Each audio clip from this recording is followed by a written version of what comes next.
올 1, 4분기 분기 기준 사상 최대 영업이익을 기록했습니다. 오늘 오전 지하철 2호선 을지로 3가역부터 신천역으로 향하는 구간에서 전동차 운행이 1시간 30분가량 중단돼 시민들이 불편을 겪었습니다. 일본 정부가 독도는 일본 땅이라는 주장을 되풀이한 외교 청서 발표를 강행했습니다. 지난해 8월 오세훈 전 서울시장이 사퇴한 후 한강변 초고층 개발 전략 사업 및 유도 정비구역 내 아파트들 값이 크게 떨어졌습니다. 시청자 여러분 안녕하십니까? 센 경제 현장의 최은정입니다. 개장 전 삼성전자가 깜짝 잠정 실적을 발표했음에도 불구하고 오늘 증시는 장중 내내 보합권에서 등락을 거듭했습니다. 코스피는 소폭 상승하며 거래를 마쳤는데요. 자세한 마감 시황부터 정리를 해보겠습니다. 오늘은 김종성 기자 전화로 연결합니다. 안녕하세요. 안녕하세요. 예, 코스피 지수가 외국인과 기관의 매매 방향이 엇갈리면서 오늘 소폭 상승에 그쳤는데요. 마감 시황부터 자세히 봐주십시오. 네, 오늘 코스피 지수는 전날보다 0.26포인트, 0.01% 오른 2029.03의 거래를 마쳤습니다. 스페인발 재정위기 우려로 글로벌 증시가 혼조세를 보였다는 소식에 약세로 출발한 지수는 외국인과 개인의 동반 매수에 힘입어 반등에 성공했습니다. 기관이 1,588억 원어치 순매도에 나선 반면 개인과 외국인이 각각 1,419억 원, 1,017억 원을 사들이며 지수를 방어했는데요. 프로그램 매매는 2,327억 원 매도 우위를 보였습니다. 업종별로는 유통, 전기가스, 건설업, 음식료 등이 상승했고 의료정밀, 금융업, 은행, 증권 등은 하락했습니다. 시가총액 상위 종목 가운데선 삼성전자가 1, 4분기 사상 최대 영업이익을 냈다는 소식에도 0.15% 오르는데 그쳤고 덩달아 실적 기대감이 높아진 LG전자도 1.36% 올랐습니다. 반면 기아차, 현대중공업, 하이닉스가 1에서 2%가량 하락했고 KB금융, 신한지주 등 은행주가 단기급 등에 따른 부담으로 동반 하락했습니다. 이 밖에 STX는 11조 원에 달하는 리비아 국가 재건 사업 수주 기대감이 4.69%나 올랐고 한섬은 4, 4분기부터 현대백화점과의 시너지가 본격화될 것이라는 분석에 4% 이상 상승했습니다. 예, 올 들어 사상 최고가를 거침없이 갈아치우고 있는 삼성전자가 분기 기준으로 최고 실적을 달성했다는 소식에도 불구하고 오늘 주가는 소폭 상승에 그쳤습니다. 아무래도 그동안의 주가 강세도 실적 기대감 덕분이었고 오늘 그 때문에 일부 차익 실현이 나오는 것으로 해석을 했다고 하는데요. 자세히 봐주십시오. 네, 삼성전자는 오늘 유가증권 시장에서 전날보다 0.15% 오른 133만 2천 원에 장을 마감했는데요. 장중한 때 131만 원대까지 떨어지기도 했지만 장 막판에 개인과 외국인 매수세가 몰리면서 상승세로 돌아섰습니다. 삼성전자는 올해 1, 4분기 영업이익을 잠정 집계한 결과 통신 분야와 반도체 부문의 실적 개선에 힘입어 지난해 같은 기간보다 96.61%나 늘어난 5조 8천억 원을 기록해 분기 기준 사상 최고의 실적을 기록했다고 밝혔습니다. 매출액도 45조 원으로 전년 같은 기간보다 21.6% 늘어났습니다. 하지만 삼성전자의 주가는 장 초반부터 하락 출발해 좀처럼 상승세를 타지 못했는데요. 특히 지난 3일 133만 5천 원까지 치솟으며 사상 최고가를 찍은 뒤 최근 3일간 133만 원 언저리를 맴돌고 있습니다. 전문가들은 삼성전자의 사상 최대 실적 발표가 나오면서 저가의 삼성전자를 사들인 투자자들이 차익 실현에 나서고 있는 것으로 보고 있는데요. 특히 최근 추세를 보면 삼성전자가 실적 발표 이전에는 실적에 대한 기대감으로 오름세를 보이다가 정작 실적 발표 이후에는 조정을 받는 경향이 있다고 설명하고 있습니다. 예. 앞으로 삼성전자의 주가 움직임에 대해서 투자자들의 관심이 높아질 수밖에 없을 것 같은데요. 전문가들은 어떻게 보고 있습니까? 네, 증시 전문가들은 사상 최대 실적에도 불구하고 삼성전자 주가가 탄력을 받지 못했지만 이 같은 횡보세는 오래가지 않을 것으로 전망하고 있습니다. 2, 4분기부터 주력 사업인 통신과 반도체 분야를 중심으로 실적 상승 기대감이 커지고 있기 때문인데요. 특히 스마트폰 분야에서 삼성전자의 글로벌 점유율이 견고한 데다 반도체 분야에서 D램 고정 가격이 상승하고 있어서 2, 4분기 영업이익이 1, 4분기보다 15% 정도 늘어낸 6조 7천억 원에 이를 것이라는 전망이 나오고 있습니다. 또 최근 주가에 부담감을 느끼는 투자자들이 많아진 것이 사실이지만 당분간 삼성전자의 실적 모멘텀이 유지될 것으로 예상되고 있습니다. 특히 이제 지금까지 갤럭시 노트 열풍에 이어서 갤럭시 3 출시에 따라 모멘텀이 남아있고 현재 밸류에이션도 부담스러운 수준이 아니어서 외국인이 추가적으로 사들일 가능성이 크다는 분석도 나오고 있습니다. 예, 증시 관련 소식 증권부의 김종성 기자와 함께했습니다. 고맙습니다. 고맙습니다.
오늘의 주요 뉴스를 전해드립니다.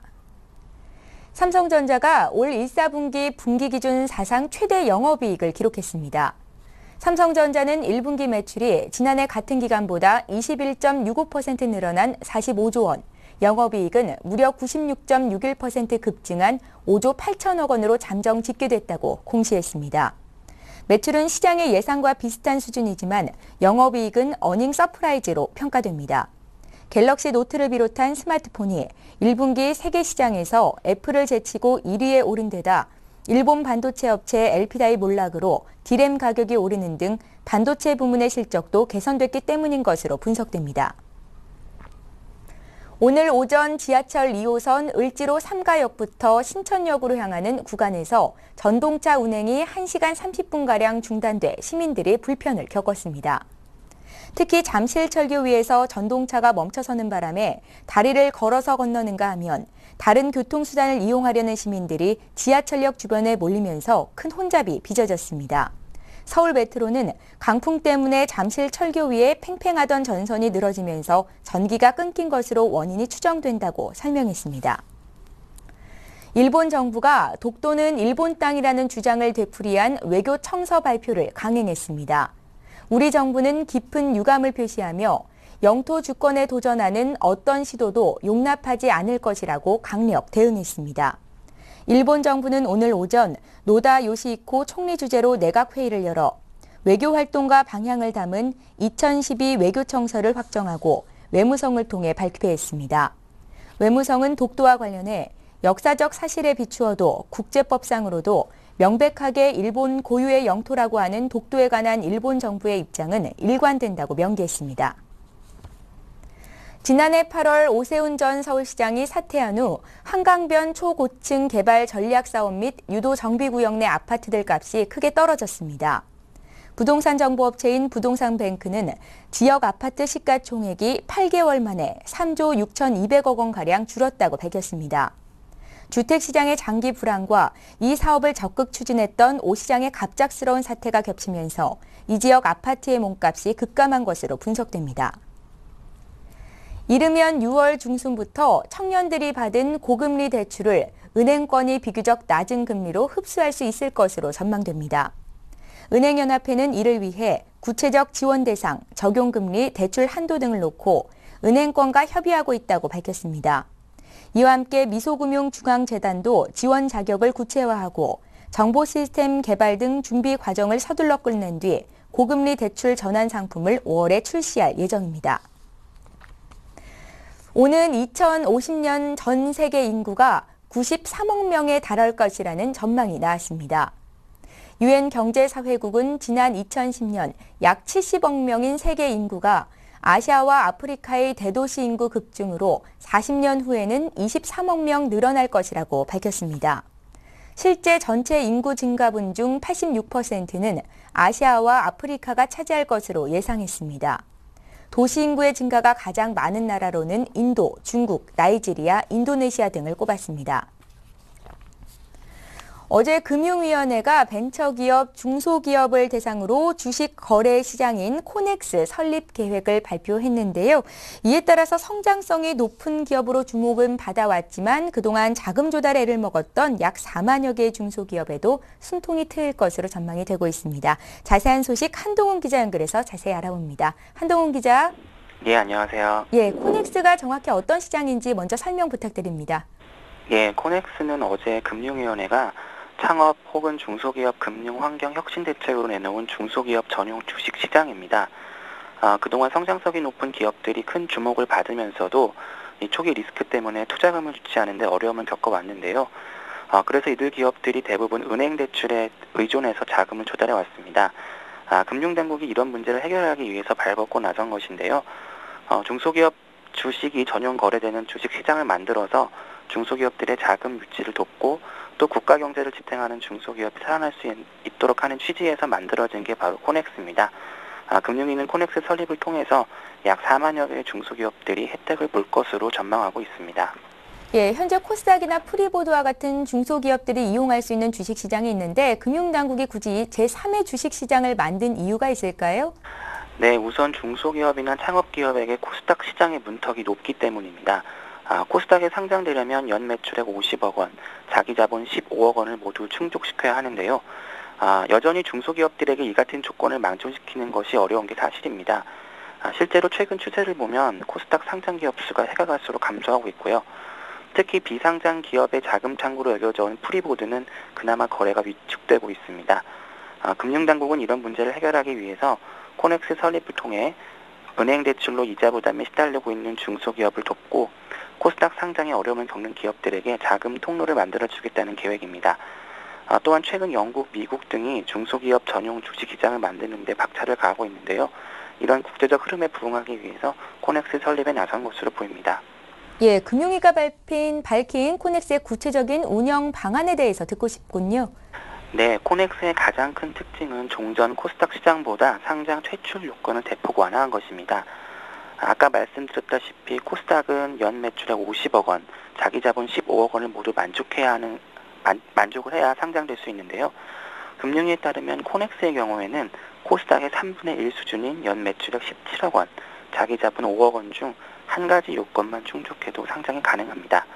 또 퇴출 경우에도 재무 요건을 퇴출 요건에 포함시키지 않아서 기업의 부담을 대폭 완화했습니다. 공시 의무도 대폭 경감했는데요.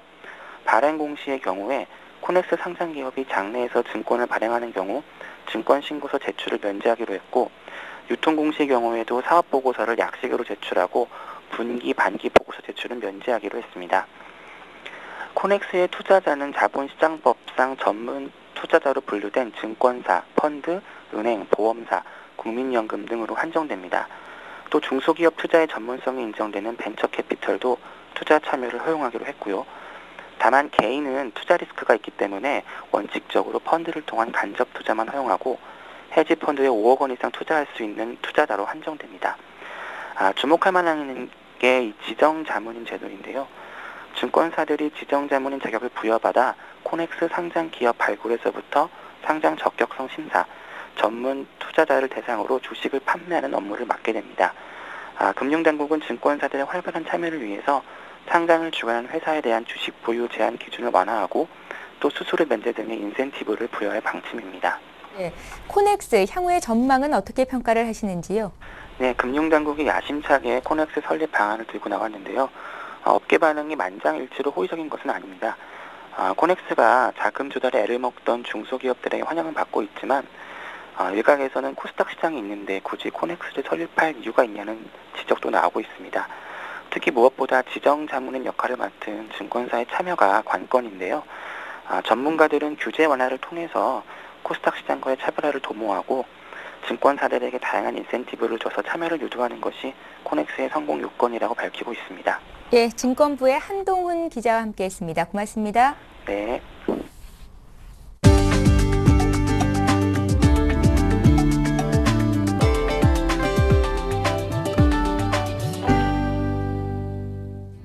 현대모비스는 주행 조건에 따라 램프의 각도와 밝기를 스스로 조절하는 LED 풀 어댑티브 헤드램프와 상하향 등을 자동 전환시켜주는 하이빔 어시스트를 국내 최초 개발했습니다. 이 기술은 기아 자동차의 신차 K9에 적용됩니다. LED 풀 어댑티브 헤드램프는 벤츠, BMW 등 유럽 프리미엄 차량 일부에만 적용돼 왔으며 국산차에 적용된 것은 이번이 처음입니다. 풀 어댑티브 헤드램프는 곡선로를 비롯 시내와 고속도로, 악천후 등 다양한 주행 조건에서 운전자의 조작 없이 자동으로 헤드램프의 조명 각도와 밝기를 조절해줍니다. 우리은행은 주식형 펀드보다 변동성이 낮으면서 상대적으로 안정적인 수익률을 낼 수 있는 해외 채권형 펀드 3종을 선보였습니다. 펀드 평가사 제로인에 따르면 1분기 주식형 펀드에서는 6조 7천억 원이 유출된 반면 채권형 펀드로는 1조 5천억 원이 유입되는 등 채권형 펀드에 자금이 몰리는 추세입니다. 우리은행이 이번에 출시한 피델리티 이머징 마켓 펀드와 JP모건 이머징 마켓 펀드는 이머징 국공채에 주로 투자하고 블랙록 미국 달러 하이힐드는 미국 하이힐드에 주로 투자합니다. 올해 17년째로 국내 최대 요리축제로 자리 잡은 오뚜기 가족요리 페스티벌이 다음 달 13일 과천 서울랜드에서 열립니다. 이번 축제에는 재료 구분 없이 진행하는 자유 경영과 카레, 마요네즈를 활용한 지정 경연으로 150여 가족이 출전합니다. 최우수상인 오뚜기상 가족에게는 500만 원 상당의 주방 가전 교환권을 증정하고 나머지 수상자들에게도 김치 냉장고, 식기세척기 등 푸짐한 경품을 줍니다. 롯데마트는 오는 11일까지 덕진점을 제외한 전국 92개 매장에서 참돔회를 시중가의 절반인 23,000원에 판매합니다. 뜨거운 물로 살짝 데친 후 얼음물에 식힌 참돔을 껍질째 썰어내 쫄깃한 식감을 살렸습니다.